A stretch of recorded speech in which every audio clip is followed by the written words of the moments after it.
হাতে যখন টাইম থাকে না তখন এইভাবেই ঝটপট মাত্র 10 মিনিটে মুগ ডাল বোনা করে নিই। আর এই গরমে মুগ ডাল বোনা হলে তো কথাই নেই, বাসায় বানিয়ে ফেলুন মাত্র 10 মিনিটে হোটেল স্টাইলে মুগ ডাল বোনা। আমি যেভাবে মাত্র 10 মিনিটে মসুর ডাল আর মুগ ডাল মিক্সড বোনা করে নিলাম আর কি রান্না করলাম না করলাম থাকছে আজকাল ব্লগে। আশা করি সম্পূর্ণ ভিডিওটি দেখলে আপনাদের ভালো লাগবে। আসসালামু আলাইকুম, সবাই কেমন আছেন? আশা করি ভালো আছেন। আলহামদুলিল্লাহ আমি অনেক বেশি ভালো আছি। আজকের ব্লগটা আমি সকাল থেকে শুরু করছি। আম্মু যেহেতু বাসায় নাই তার জন্য আম্মুর কাজটা সকাল সকাল উঠে আমাকেই করতে হচ্ছে। তো এই তো আন্টি সবকিছু রেডি করে দিল, মানে জালি কুমড়াটা পড়লে দিল, দেন ধুয়ে দিল। আমি ক্যামেরাতেই কুমড়ো ভাজিটা বসিয়ে দিয়েছি। তো ওই তো হালকা আছে রান্না করে নিচ্ছি। আর কুমড়ো ভাজিতে কিন্তু পানি দেওয়া লাগে না, তো হালকা তেল দিয়ে রান্না হয়ে গেছে। আর সরিষার তেল কুমড়ো ভাজিটা করে নিচ্ছি। আর আজকাল কুমড়ো ভাজিতে কিন্তু একটা ডিম ভেঙে দিলাম। তো ডিম দিয়ে এইভাবে কুমড়ো ভাজি করে কে কে খান অবশ্যই কমেন্টসে জানাবেন। তার 2টা ডিম ভেজে নিলাম। ক্যামেরাটা একটু ঘোলা ঘোলা হয়ে গেছিল কেন জানি না। তো যাই হোক কুমড়ো ভাজিটাও হয়ে গেছে, একটা বাটিটা ঢেলে নিলাম। তারপরে এই তো দেখেন দুপুরে রান্না করতে চলে আসলাম। তো মেয়ের জন্য আগে একটু মাংস রান্না করে নিয়েছি, মাংসটা অফ ক্যামেরায় রান্না করে নিয়েছি। এখন এই তো মুগ ডাল রান্না করবো, এর জন্য মুগ ডালটাকে হাতে মাখিয়ে নিচ্ছি। প্রথমে মুগ ডালটাকে আমি টেলে নিয়ে দেন কিছুক্ষণ ভিজিয়ে রাখছিলাম, তার সুন্দর করে ধুয়ে দেন এই তো মাখিয়ে নিচ্ছি।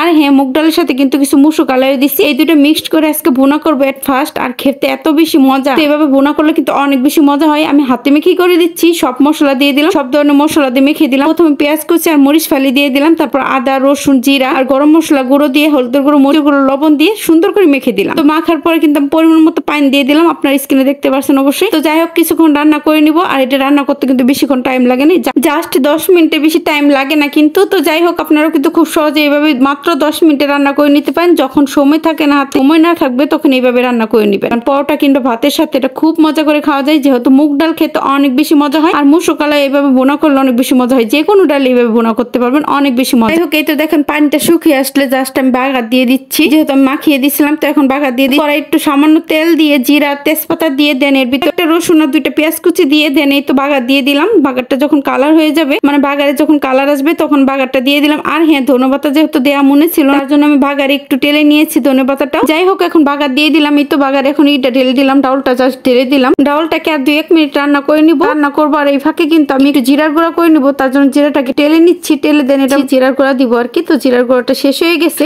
আর এই কয়েকটা জিরা যেহেতু ব্লেন্ডার হবে না, তো আমি পাটাতেই বেটে নিব, যেহেতু অল্প ব্লেন্ডারে দিলে হবে না। যাই হোক এই তো দেখেন জিরার গুঁড়া হয়ে গেছে। এখন এর ভিতরে ঢেলে দিলাম। দেওয়ার পর মনে হলো যে জিরার গুঁড়াটা মনে হয় একটু বেশি হলো, কিন্তু খাওয়ার সময় একদমই তা মনে হয় নাই। খেতে কিন্তু অনেক বেশি মজা হয়েছে। জিরার গুঁড়া দিলে কিন্তু ফ্লেভারটা অনেক বেশি সুন্দর হয়। জিরার গুঁড়া দিয়ে আমি ডাউলের সাথে মিশিয়ে নিচ্ছি সুন্দর করে। তো কিভাবে মিশাচ্ছি আপনারা ওখানে দেখতে পাচ্ছেন। বেশি জোরে নাড়া দিবেন না, তাহলে ডালটা ঘেটে যাবে। মুগ ডালটা কিন্তু আনামানাম থাকলেই মজা লাগে। তো যাই হোক এই তো দেখেন যেহেতু এটা বোনা বোনা হবে, আমার কিন্তু বোনাটা হয়ে গেছে অলমোস্ট। যাই হোক যাদের হাতে টাইম থাকে না তারা কিন্তু এভাবে যে কোনো ডাউল বোনা করে নিতে পারেন, রুটি কিংবা ভাতের সাথে একদম জমে যাবে। আজকের ভিডিওটি কেমন হলো অবশ্যই কমেন্টসে জানাবেন। আজকের মতো এখানে বিদায় নিচ্ছি। আল্লাহ হাফিজ, টাটা।